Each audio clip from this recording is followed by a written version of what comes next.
Hello, Void. How are you?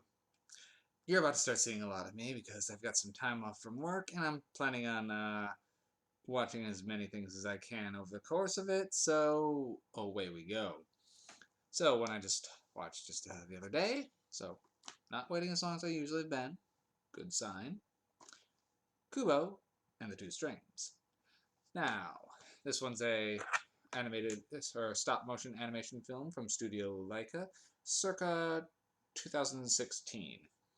Now, this one is, I believe, one of the lower grossing ones for Studio Leica, but I believe that was more just due to the time frame it came out of when that summer, a lot of movies that were really good just didn't do very well regardless. And I don't think Kubo got nearly as much advertising as it could have.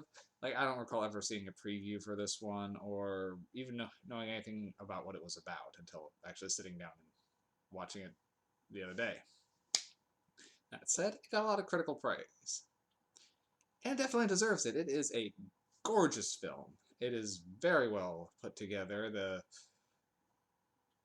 studio like is just crazy with the things they rig up for their stop motion. In particular, the giant skeleton sequence was stand out, particularly when they give you kind of a hint at how they did it later on. So this one essentially works out like a kind of a fable or a fairy tale, and even is sort of framed like one, as it's as if someone's telling a story, and it's about stories, and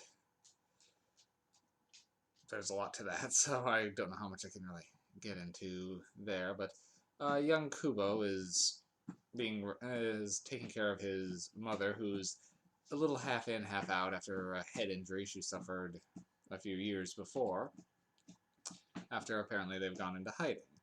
He spends his days telling stories in the village, usually then by folding origami figures and using his shamisen to essentially animate them and do big productions with it.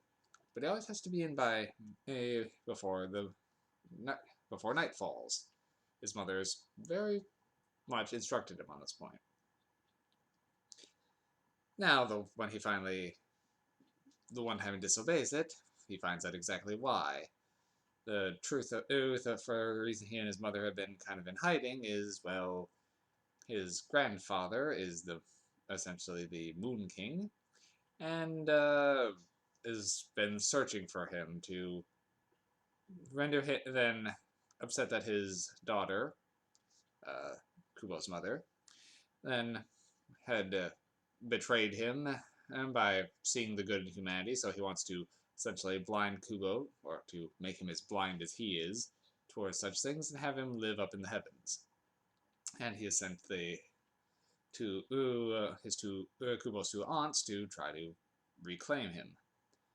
So when that happens, all then Kubo's mother is apparently then well pretty much gives then ends up giving her life to save Kubo and send him out on a quest to find the sacred sword, armor, and helm, the only things that can protect him from the Moon King.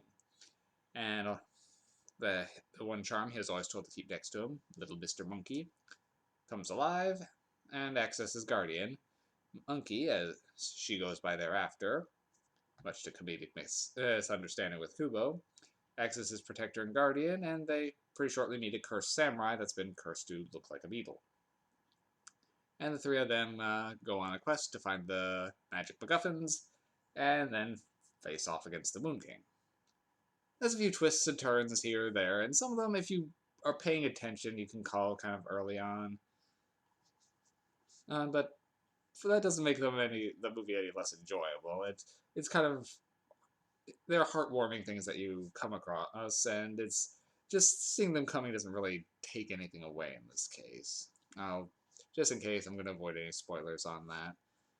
Now, the voice acting of this is very well done. Charlize Theron plays Monkey, and Beetle is Matthew McConaughey, and they are both definitely their characters end up having some really good chemistry in this, and it comes across very well in just the voice acting also.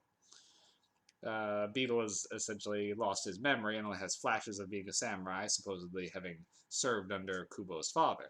So he's very eager but very absent-minded. Monkey is very stern, but has a more of a tender, caring side towards them, but doesn't like showing it.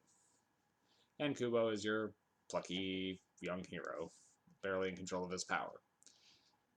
It's a fun fantasy fairy tale. It's really enjoyable. The music is great. The animation is great. I didn't really have any problems with this film. To really call out. Leica does good work. I think I'm gonna give Kubo.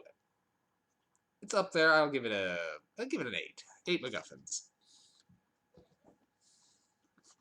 It's a really fun movie. I highly recommend it. It deserves more attention than I think it got. Everyone who's seen it has really usually given it pretty good reviews, to my knowledge, but just not as many people have seen it. So if you haven't, definitely check it out. Kubo and the Two Strings, highly recommend.